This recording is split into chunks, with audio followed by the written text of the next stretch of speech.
Welcome to my channel, Remember Me. Thank you so much for watching. This is a compilation of all of the solved cases I've looked at in 2021. If you'd like to watch each individual case, the links are below. Thank you for your support of this channel and for all of these cases and stories in 2021.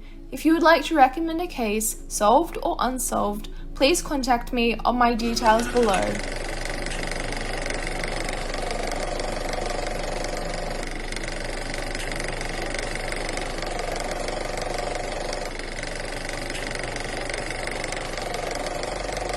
Hy'Shawn Curry. I first found Hy'Shawn Curry's story last year when I was making a video about lesser-known disappearances of African American peoples.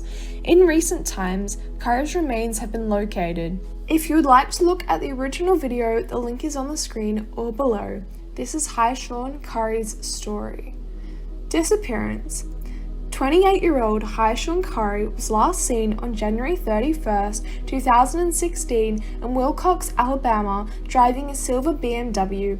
Very little is known about Hy'Shawn's disappearance. The vehicle was found abandoned somewhere in Yellow Bluff about a week after Curry went missing. Authorities say the car contained remnants of blood and it was suspected that he was murdered. In January 2020, 26-year-old Tamaine Nickerson was charged with capital murder in Curry's disappearance. The warrant against Nickerson said the victim was shot to death during the theft of his vehicle and that Nickerson had been seen driving Curry's vehicle around with blood inside the BMW after Curry's death. Remains found. First Judicial District Chief Investigator Ron Baguette and a team from the Texas Equine Search Team found a deceased body off Big Truck Road near Dixon Mills. Baguette cautioned that it could take up to 3 months to determine if this was Curry. It is also important to note that Curry's father is a prominent minister from the area. Baguette later said that certain evidence from the case led them to the area in which Curry's remains were located. The remains were later identified to be that of Hy'Shawn Curry. Pecos Jane Doe. In 1966, a young woman drowned in Roper's Motel pool in Pecos, Texas, and for more than 50 years her true identity was unknown. The young woman, known until recently as Pecos Jane Doe, checked into the Roper's Motel with an unknown male companion using the names Mr. and Mrs. Russell Batten. Hours later, a hotel employee found the woman's body in the hotel pool. It is believed that she was alone in the pool. She was rushed to hospital where she was pronounced dead. Foul play is a possibility. Her male companion checked out of the hotel, claiming that he was going to the hospital. He took their registration card, which contained additional identifying information about the pair. It is believed he acted out of fear. He left driving a 1963 sedan. The male is described as being around 25 years old with blonde hair and a slight build. Stories of what happened vary, with witnesses saying they heard screams preceding her death. Some cases say that the man she was with was in the pool with her, whereas others say that he was asleep at the time and left once he had realized what had happened. More than 50 years later, Pecos Police Department Chief Lisa Tarango continued the search for Pecos Jane Doe's true identity. The victim is buried with a gravestone marked "Unknown Girl Drowned July 5th, 1966. And agency officials have continued to visit her grave and bring flowers. Identification. In 2019, police contacted a funeral home who luckily had Pecos Jane Doe's birth certificate and newspaper clippings. Her grave was located and the possibility of an exhumation was considered and then granted. Othram reached out to the Pecos Police Department in early 2020 to help identify the woman using advanced DNA testing. The laboratory work was funded mostly by Pecos Police Department with a supplementary crowd fund established through DNA Solves. Skeletal remains were brought to Othram in August 2020 and work on the case began, first to develop a DNA extract from the bone and then to construct a DNA profile using forensic-grade genome sequencing. The National Center for Missing and Exploited Children provided support and resources to facilitate an identification. First, the National Center for Missing and Exploited Children had produced an artistic sketch of what Llewellyn might have looked like. Later, after successful DNA testing, they coordinated the genealogical research, securing the services of Innovative Forensic, who generously donated the time and resources to work family trees and produce a candidate lead. When a potential sibling was found living in Florida, law enforcement there went to the home and got a DNA sample, a mouth swab. Another company, Gene by Gene, compared the sample to Othram's DNA profile. It was a perfect match. Pecos Police Department confirmed the lead through DNA testing of a close relative, confirming the identity of Pecos Jane Doe as Jolaine Hemmy. Jolaine Hemmy. Jolaine was 17 years old in 1966 and was one of 15 children. She was working at a drive-in diner in Kansas City. She abruptly vanished one day and didn't pick up her last paycheck. Her family reported her missing and worked hard to find out where she had gone, and despite tremendous efforts by family and law enforcement, they were unable to find her. At least one family member remembers a man that took particular interest in Jolaine around the time of her disappearance, but little is known about him. Jolaine was described as being shy, and unfortunately she could not swim. Pecos Police Department are continuing to investigate her death. Hemmy's remains have been moved to Kansas to be buried with her parents. If anyone has any information about Jolaine Hemmy, her disappearance, or the man that she was last seen with, please contact the Pecos Police Department at 432-445-4911. The mostly harmless hitchhiker. The hiker started his journey on the Appalachian Trail in April 2017 from Harriman State Park near New York City. On the way, he met several people who took pictures of him. Witnesses reported that he preferred ketchup and sticky buns, and that he had said he came from Baton Rouge and was hiking to Key West and had a sister living in Sarasota or Saratoga. By January 2018, the hiker had reached northern Florida. Discovery. He was last observed alive after his arrival in the southwestern region of Florida in April 2018. On July 23, 2018, the hiker was found dead in his tent by two hikers in Big Cypress National Preserve. He had no form of identification with him. The autopsy could not determine the specific cause of death. There were no signs of foul play.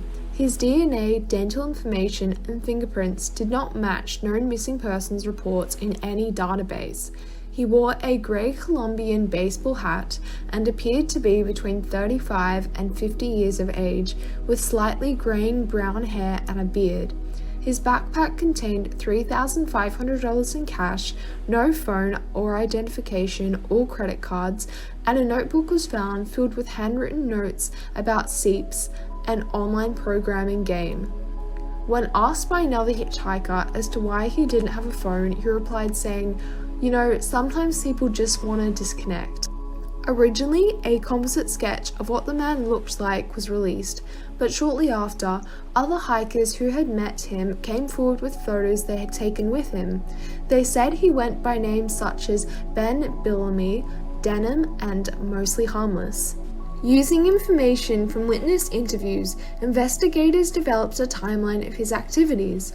The Collier County Sheriff's Office also sought aid of Othram Inc., a Texas-based company utilizing genetic genealogy to assist agencies with resolving cases. Identification.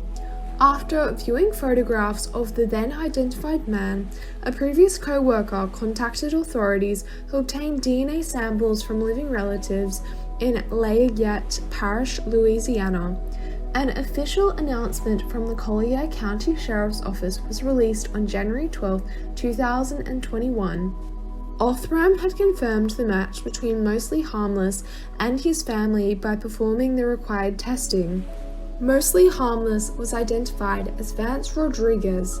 He was last known to reside in New York and worked in the field of information technology. Who was Vance Rodriguez? He indeed grew up in Louisiana and he moved to New York in his 30s. He was a brilliant computer programmer whose notebooks found in the tent where he died were filed with computer code. Rodriguez had been arrested for shoplifting in Lafayette Parish back in August 1994.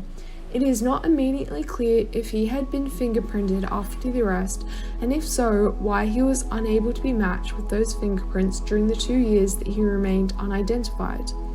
In January 2018, the owner of the Brooklyn building where Rodriguez rented a small one-bedroom apartment finally got a warrant to enter the home after his rent had gone unpaid for more than a year and a half. Inside, he found computers, monitors, and video game things everywhere. The home was stocked with food, the bedroom with clothes, and he found Rodriguez's wallet, credit card, passport, New York State ID, and Louisiana driver's license. The owner had no idea what happened to him, and it was as if he had just disappeared. Rodriguez was not reported missing. Before Rodriguez left everything to go hiking, he played the online game Screeps, where computer programmers control their colony by writing JavaScript. He used the game name Vager and was active in message boards on the game's Slack channel. Notebooks of code found in mostly Harmless tent were traced to this game. In one message on the Screeps Slack channel, he joked no one would notice if he lost his voice. In one Screeps comment from the end of January 2017, Rodriguez told another user, "I'm mostly harmless, for now," possibly foreshadowing his hiking moniker. It is believed that Rodriguez saw the trail as another game, heading from shelter to hostel on daily missions. His trail name was also similar to online users, where no one needed to know your true identity.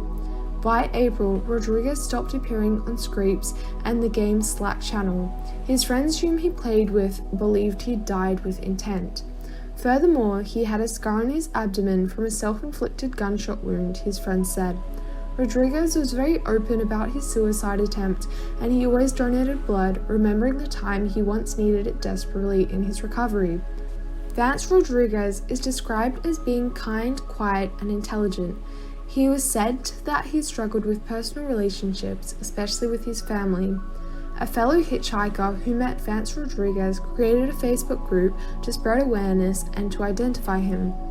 One of the hitchhikers he passed stated, "He just had a really kind aura about him. He was joking and laughing with me, had a beautiful smile, and he had beautiful eyes, different from any other hiker." Cameron Doe. A young man's skeleton was found by 3 boys on the second floor of a partially collapsed, burnt-out house at 70 Calvin Lane of Cameron, North Carolina on November 11, 2005. The house burnt down 2 years prior and was previously abandoned. One of the children stated, "I thought it was like a fake skeleton that someone just threw up there, but then I got to looking at it and saw it was actually a real skeleton, and we went and got my mum." Identification. In 2019, forensic anthropologist Dr. Ann Ross of the North Carolina State University received a grant to start the North Carolina Cold Case Initiative. This case was among the first 13 the initiative began working on. Ross and Leslie Kaufman, a freelance forensic genealogist, discovered a lead within a few months. They reported their findings to Detective John Hawley. Hawley stated, "This gentleman, his closest match was his second cousin once removed, which means I had to literally go back to the 1800s and trace his family back to find out how they connected." Hawley located a family member named Linda Michelle Baker Bora. Bora was cooperative and provided her DNA to aid authorities. The remains were identified as belonging to her brother, 24-year-old Michael Joe Wesley Baker, on January 1, 2021. Baker lived in Sanford, North Carolina, but he moved around working day labor jobs. He was reported missing in 2007 by his sister. Although what he was doing in the house is unknown, forensic findings at the time of Baker's discovery determined that he had no signs of trauma. Additionally, authorities state there is no evidence of a crime having occurred in this case. Several key discoveries in the DNA evidence helped investigators paint a pretty accurate picture of Baker and his early life. Evidence showed Baker was born in Texas and moved to North Carolina with his family not long before his death. Detective John Hawley stated, "Obviously his sister was disheartened at her relative not living, but I think in her mind she knew it. She was very happy that she at least had some closure. She wanted to thank everyone who was involved in helping to bring an identity back to her brother. She was very sincere." Freeman Asher Jr. On September 14, 1979, two hikers discovered the skeletal remains of an adult near the bottom of Mount Nolma Falls in Mount Nolma County, Oregon.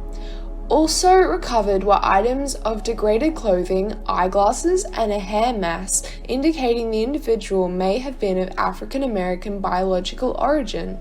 Examination of the remains in 1979 was completed by the Smithsonian Institution in Washington, D.C., as Oregon did not have an anthropologist on staff to perform the examination. Road to identification. The remains were re-inventoried in 2005 and re-examined in 2006. Anthropological analysis confirmed through cranial measurements that the deceased was most probably of African American heritage.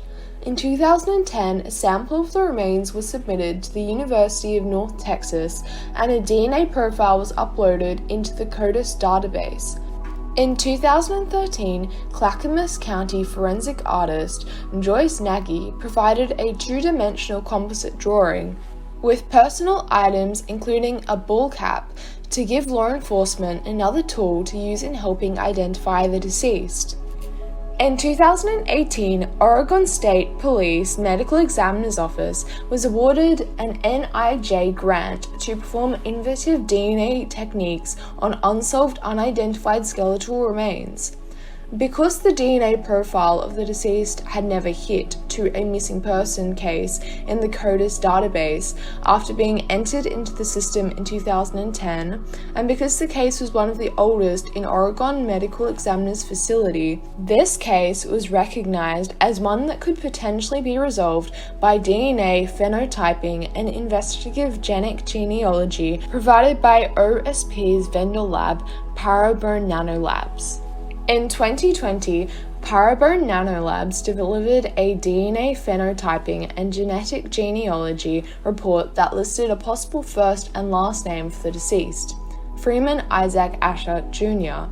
Mr. Asher had relatives in Portland, Oregon area and was known to have moved to Portland sometime around 1976. A picture located on social media by the genetic genealogist revealed a family portrait at a social event taken in the 1980s with the mother of Freeman and several offspring. After receiving the names of all siblings and relatives in the photo and evaluating the image, the genealogist determined that Freeman Asher Jr. was the only Asher sibling not in the photo. Identification. Multnomah County Sheriff's Office and Portland Police Bureau then conducted extensive interviews, searches, and data pursuits to locate Freeman Asher's family. After moving to Portland area, Mr. Asher disappeared and was assumed to be dead by most of his relatives. A sister in California agreed to oral swab standard collection. San Fernando Police Department was then contacted, and an officer there facilitated the collection of the oral swab standards for comparison to the DNA from the skeletal remains. On January 29, 2001, the Medical Examiner's Office received a kinship inference report, Parabone Nanolabs, stating that the skeletal remains and Freeman Asher's sister shared 2,730.1 centimorgans of autosomal DNA. This amount and type of shared DNA is exclusively consistent with a full sibling relationship, and the identity of Freeman Isaac Asher Jr. was corroborated through genetic means. State police said multiple agencies worked together to make the identification, including the Oregon State Medical Examiner's Office, Smithsonian Institute, Clackamas County Sheriff's Office, Multnomah County Sheriff's Office, Portland Police Bureau, Parabon Nanolabs, and San Fernando Police Department. One of Asher's relatives stated, "So hurt as though it just happened. I'm glad for closure, but it's heartbreaking. Thank God for technology and the detective that followed through." Marie Heiser. In June 1977, a teenage boy was riding his bike on a rural road south of Odessa when he passed a drainage ditch. It was dusk and he was headed home. As he rode by the ditch located near a wooden area, the teen looked down. There, he spotted something shocking, the decomposing body of a naked woman. The woman, who had no identification, had likely been there for weeks. A medical examiner said at the time she was between 40 and 55 years old and was 5 feet 3 inches tall with dark blonde hair. A medical examiner ruled her death as a homicide, but police had no leads as to who she was or how her body got to the ditch. Detectives couldn't link her to any missing persons reports, and dental records didn't prove helpful. There was a fractured note on one of her fingers, which suggests that she fought back against her attacker. There was also a possibility that she suffered blunt force trauma to her head. Road to identification. For 3 decades, police had no progress in the case. In 2008, detectives submitted information about her discovery to the National Missing and Unidentified Persons System, which included a DNA profile of the woman's remains. This was entered into the Combined DNA Index System, or CODIS, a national DNA database run by the FBI. Though police hoped something would turn up, the database returned no matches, and as it had been 30 years before, the case stalled. About a decade later, in February 2017, Newcastle County Police were told of a Virginia company, Parabon Nanolabs, which specializes in DNA phenotyping. Phenotyping is a process of predicting physical traits and ancestry from DNA. Detectives sent the woman's information to a forensic artist at Parabon Nanolabs who created a sketch. The lab also produced a digital image of her and sent genetic information to ancestry databases to create a potential family tree. The breakthrough came when Montgomery County, Maryland police officer Stephen Summersky got involved in the case in 2019. Newcastle County cold case detectives had consulted with Smugersky after he held a law enforcement cold case seminar, and he agreed to help research her DNA ancestry. He worked tirelessly on potential family trees in an attempt to develop information on the identity of the remains, Newcastle County Police said. Newcastle County Police followed up on these leads and obtained DNA samples from possible relatives. Accounts were created once police collected the samples. The Delaware Division of Forensic Science created DNA profiles and entered them into CODIS, where her information had been submitted years before. Forensic science personnel got back a positive DNA comparison, police said. Chief Medical Examiner Dr. Gary Collins confirmed her identity through the analysis and also confirmed the ruling made by Delaware Medical Examiner 40 years earlier. Her death was a homicide. Identification. More than 40 years later, the woman has been identified as Marie Petrie Heiser. She was 50 when she was killed, and she was never reported missing. Police are still investigating Heiser's death and are specifically interested in speaking with anyone who knew the woman or her family. They lived on Crafton Street in Philadelphia for a period of time. When Heiser was killed, she was a part-time employee at Ashbourne County Club in Cheltenham, Pennsylvania. At the time of her disappearance, her husband was working as a truck driver. He was previously a member of the Philadelphia Police Department Highways Patrol from the 1950s until the early 1960s. The patrol was known for performing thrill shows in stadiums and arenas, and her husband had to leave the force after being seriously injured while rehearsing for a show. Her husband told their children that their mother had packed her bags and left. However, some of her clothes and belongings were still left behind.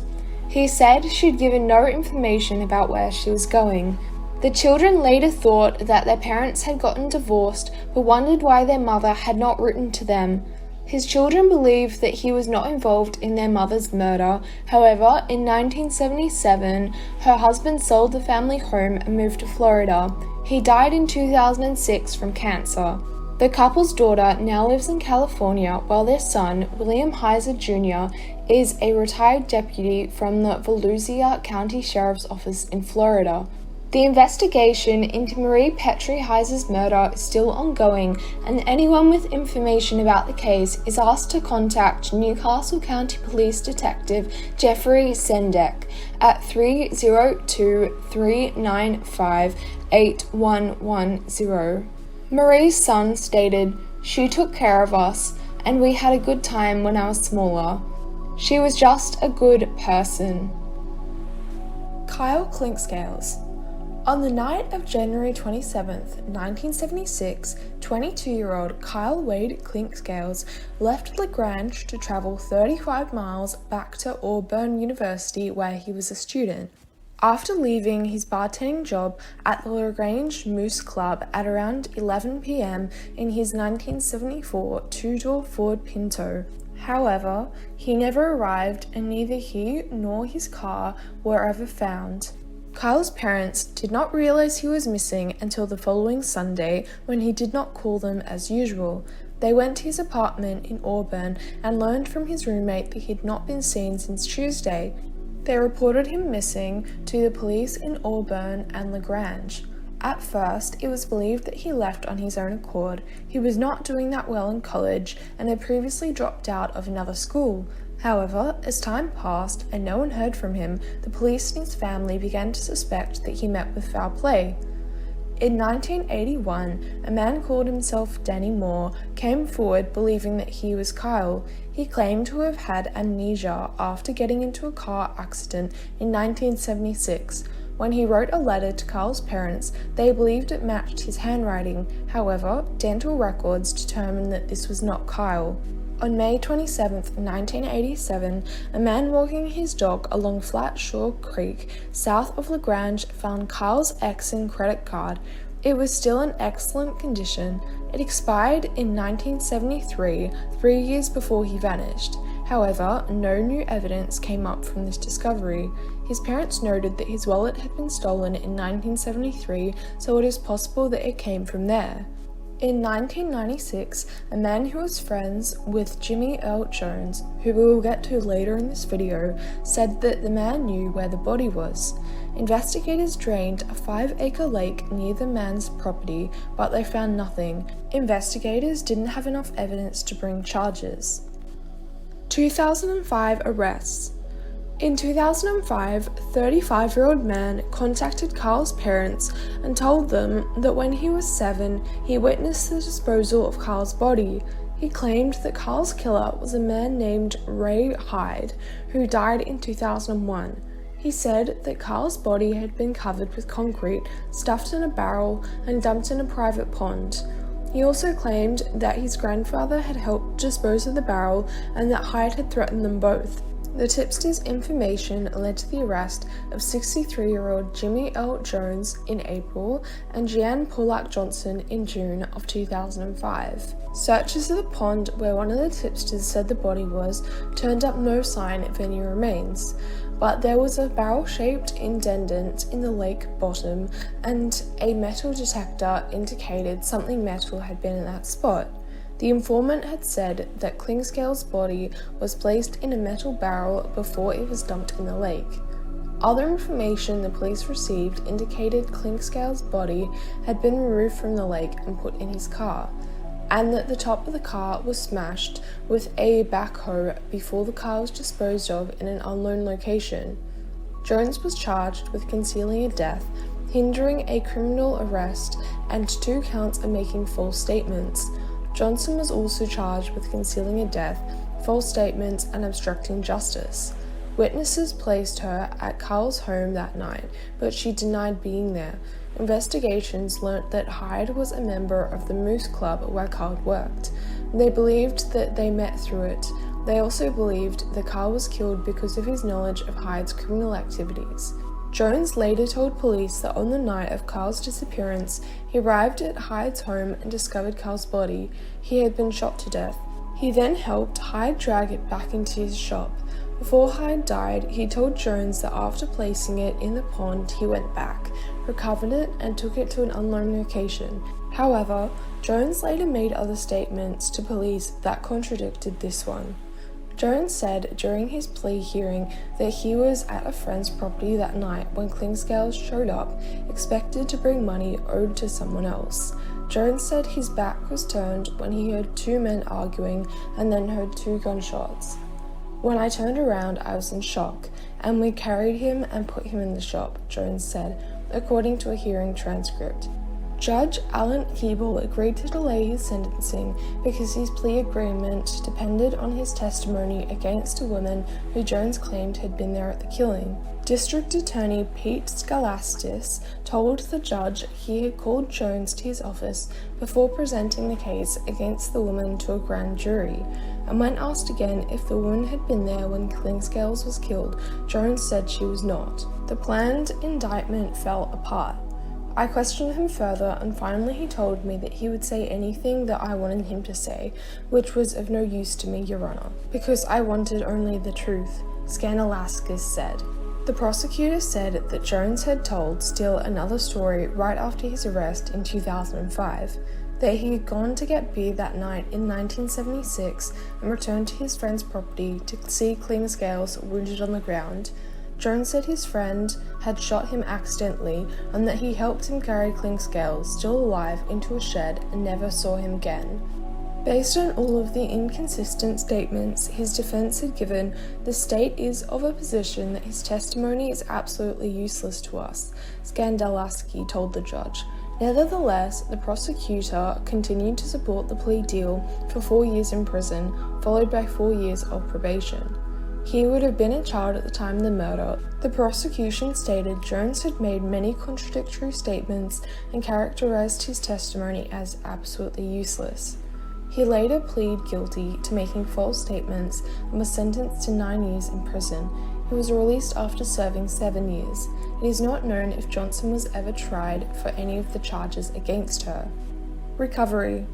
On December 7, 2021, around 11:20 a.m., deputies with the Chambers County Sheriff's Office were notified of what appeared to be a car submerged in a creek off a County Road 83, approximately 1 mile from County Road 388. When authorities arrived, they saw the partially submerged vehicle, which was visible from the 2-lane roads that runs off the creek. Chambers County Sheriff Sid Lockhart said that the car was found about 3 miles away from what would have been Clinkscales' normal route back to school. Lockhart said he did not know if the area was searched when Clinkscales initially went missing. The car's hatchback was open, but Lockhart said he didn't know if it had come over after years in the water or if the water level in the creek had gone down.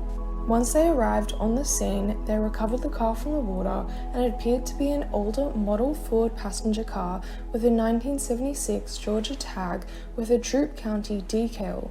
Chambers County contacted the Troup County Sheriff's Office for assistance in trying to run the tag information. The Troup County Tag Office was contacted, and investigators in the Criminal Investigations Division began to check of any records which they may have had. After verifying information, it was found that the tag and the VIN matched that of a 1974 Ford Pinto Runabout, which was the same car that Carl Clinkscales was last seen driving on the night of January 27th. The vehicle was then transported to the Troup County Sheriff's Office, where it was processed by special agents with the GBI to determine the contents of the vehicle. In the car, they found personal belongings which appeared to belong to Clinkscales. They also found 50 different skeletal remains, including a partial skull bone, which was sent to the Georgia Bureau of Investigation's crime lab for further analysis. Because of this, it may never be known how Clinkscales died. The news outlet reported that Woodruff said the 22-year-old might have accidentally run off the road, but he's not ruling out foul play. Former Sheriff Donnie Turner told the AP he isn't ruling out homicide. Turner told the news outlet that he believes Jimmy L. Jones was at the scene and that Jones was correctly prosecuted for lying to investigators. Aftermath. Martha Morrison, Clinkscales' aunt, was at home in Oxford, Alabama when she was told about her nephew's Pinto runabout being found. On Thursday, she traveled to LaGrange to identify it with law enforcement. It was a shock, because after 45 years, you tend to know that it's out there, but you don't think about it every day, Morrison told CBS 42. It was just an emotional breakthrough. John and Louise Clinkscales kept the search alive for their only child for decades until their deaths, spending hours on their own detective work and establishing an organization to help other families search for loved ones. John, who published a memoir detailing Carl's disappearance, died in 2007. Louise died January 19th at LaGrange Hospital Facility in 2021. Georgia County Sheriff James Woodruff stated, "For 45 years, we've searched for Carl and his car. We have followed hundreds of leads and never really had anything substantial develop from those leads." Woodruff said, "Just the fact that we have hopefully found him and the car brings me a sigh of relief. I feel like our family can finally have some closure," Clinkscales' aunt stated. "We can bury his remains and at least know that he has peace there." May Kyle Clinkscales rest in peace. Carolyn Dunn Moudy.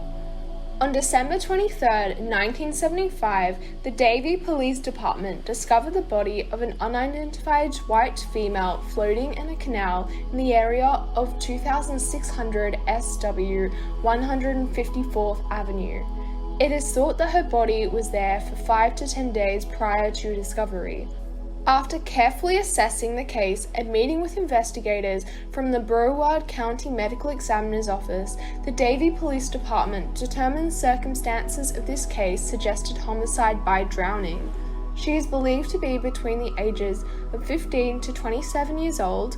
The victim was wearing blue jeans, a midriff flowered blouse, and open-toe platform shoes. She was found wearing a silver ring with a blue center stone, and 6 small diamond-like stones was on her left ring finger. She was also found wearing a puka necklace.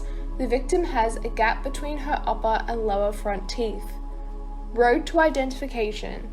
On November 15, 2019, Davie Police Cold Case Unit learnt the unidentified female was buried at Lake Forest Lawn in Davie, Florida. On December 17, 2019, the Davie Police Department made history by exhuming the remains of the unidentified female with the assistance of forensic anthropologist Heather Welsh Haney from Florida Gulf Coast University. The forensic osteological analysis estimated the skeletal remains were consistent with the 15 to 27-year-old female of European or white ancestry. Once her remains were exhumed, Dr. Janice Listy, director at LSU Faces Laboratory Department of Geography and Anthropology, agreed to compose a digital image of the unidentified female.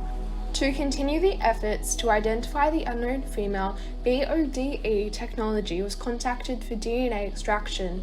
The extraction was complete on August 19, 2020, and the DNA was sent to Parabon for whole genome sequencing. C.C. Moore, who is a Parabon chief genetic genealogist, stated, "We were typically working with second, third, fourth cousins and beyond.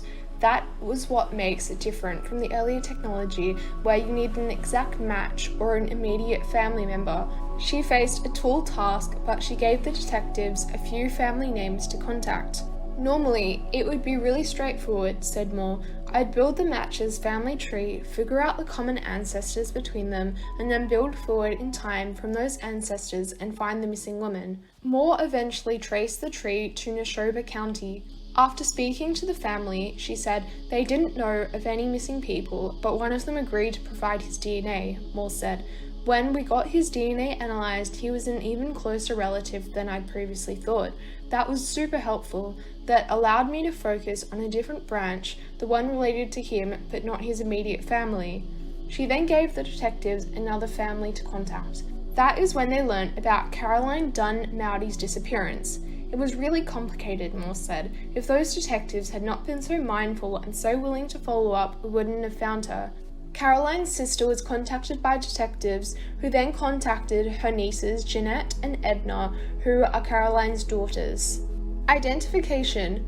Caroline Dunn Moudy was born December 24, 1953, in Philadelphia in Neshoba County. The Dunn family moved to Sunflower County sometime after that. She was found in Davie one day before her 22nd birthday. The ET did an exhaustive search at the library and multiple high school yearbooks, but could not find any record of Caroline attending school. She had 2 daughters at the time. Her first daughter died during childbirth.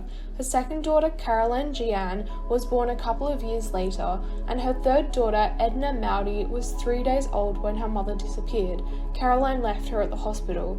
David Earl Moudy, her husband, and the father of her children, filed for divorce in September of 1974 according to court records. He was granted a divorce in Sunflower County in November of 1975, just weeks before Caroline's death. David Moudy spent a good time in and out of jail. He was convicted of a capital offense in 1981. He received a prison sentence and died in prison, according to his children. The girls were taken in and raised by their grandmother, Edna Earl Moudy. Jeanette became more than a sister to young Edna. She was like a mother to her too. To add another twist to this story, Caroline's own mother had gone missing from the area in 1964, and the family apparently did not hear from her after that. Police said during the course of the cold case investigation, they learnt that Caroline's mother lived for 42 more years and died in Florida in 2006. It is not clear at this time whether there is any connection between Caroline being in Florida in 1975 and her mother dying in the same state years later. What happened to Caroline is unclear. She went missing from Indianola, Mississippi, and the next time she was seen, she was floating in a canal nearly 1,000 miles away from Davie. Her daughters insist that she did not leave town alone.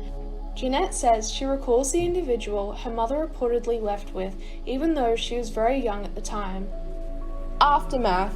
The detectives cannot reveal much, but they would like to know what Caroline was doing a good 15-hour drive away from her home in the Mississippi Delta.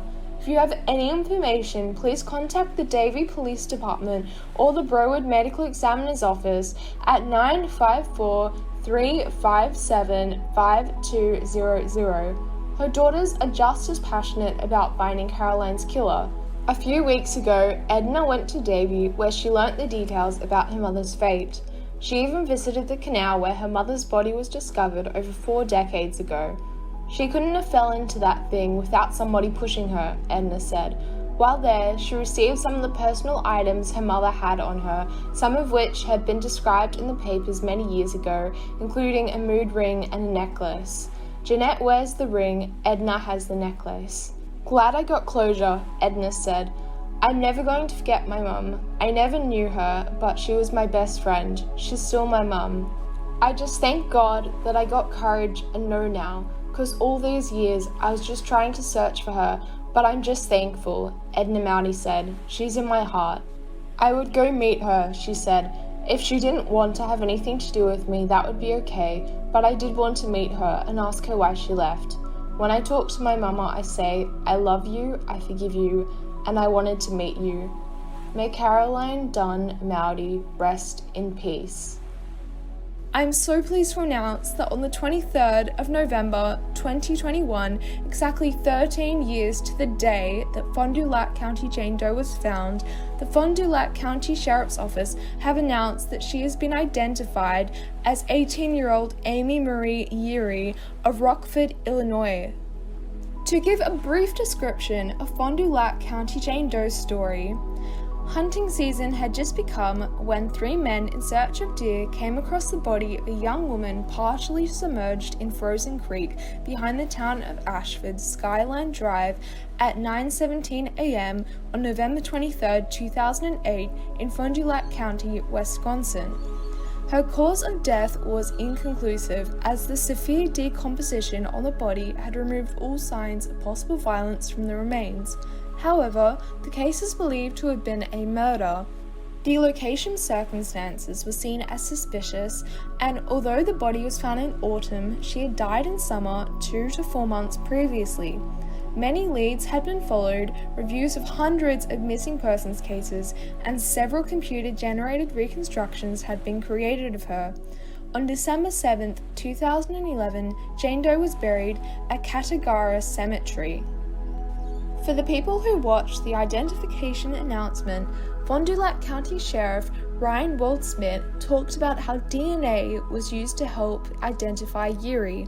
To give a mini timeline of events, in 2016, investigators contacted the National Center of Missing and Exploited Children in Virginia with the request of having Fond du Lac County Jane Doe exhumed for bone collection and forensic testing, which wasn't available in 2008. In 2018, permission was given to exhume the body for further DNA testing, and her body was exhumed on the 26th of April 2018. Samples were collected and sent to laboratories around the nation. In the months following, detectives received results from these tests and used those results to compare to other known DNA profiles. That led to new leads identifying individuals believed to be direct relations to Jane Doe. She was positively identified with comparison DNA from her mother, sister, and dental x-rays. So, some of you might be asking, who was Amy Yeary? Well, at this stage, the Fond du Lac County Sheriff's Office have revealed little information about who she is and about the case. Hopefully soon, more information will come to light and we will gather more information about who Yeary was. What was mentioned, however, in the announcement was that Yeary was a victim of human sex trafficking and that she spent time in Milwaukee, Chicago, and Beloit in the weeks preceding her death.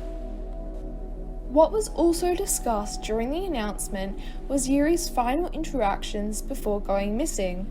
Yeary's mother, when speaking to detectives, said that Yeary made a phone call to her from Beloit in 2008, saying she wanted a ride home.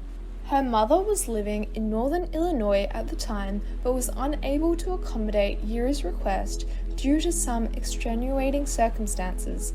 This was the last time her family heard from her. A missing persons report was never filed, but Yeary's family hoped to make contact with her again on their own. Fond du Lac County Sheriff Ryan Waldsmith stated, "As much as we have been wondering who Amy was for all of these years, you have been wondering where Amy is." The Sheriff's Office did not say if they had any suspects in mind, and they still have not released her cause of death. The investigation is still ongoing, and it is still unknown who murdered Yeary. If anyone knew Amy Yeary, has knowledge surrounding her death, or knows how or why she could have traveled to southern eastern Fond du Lac County in the summer of 2008, they are asked to please come forward. Any information could be extremely helpful to their investigation, and no matter how small or inconsequential you think your information may be, they ask that you please contact them. Please call 920-929-3380 or call the Fond du Lac County Law Enforcement Tip Line at 920-906-4777 and leave an anonymous message. It has greatly pleased me that Fond du Lac County Jane Doe now has her name. However, Yeary's story has also deeply saddened me, and I send my condolences to her family as well as my thanks to anyone involved with identifying her. To quote Fond du Lac County Sheriff Ryan Waldsmith, "Through the hard work and dedication of these detectives, as well as others who are now retired, their work to keep this investigation moving forward has resulted in the positive identification of Jane Doe as Amy Marie Yeary. Our hope is that with this collaboration effort and the public's assistance, we can determine what happened to Amy, bring justice in her memory, and answer the unanswered questions for her family and loved ones."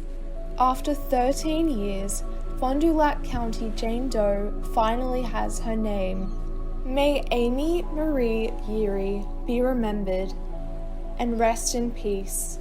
I wanted to thank law enforcement and anyone involved with helping to investigate and solve these cases. Even if a case is solved, it's still so important to spread awareness about their stories. Thank you very much for all of your support in 2021 and all of your support for these cases and the families of these people. May Hy'Shawn Curry, Jolaine Hemmy, Vance Rodriguez, Michael Baker, Freeman Asher Jr, Marie Heiser, Kyle Clinkscales, Carolyn Dunn Moudy, and Amy Marie Yeary rest in peace. Thank you so much for watching this video and for taking the time to remember this case. It would really mean a lot if you could share this video to spread these people's stories in the hope that new information will surface. To recommend a case, please contact me on Instagram or send me an email. Thank you!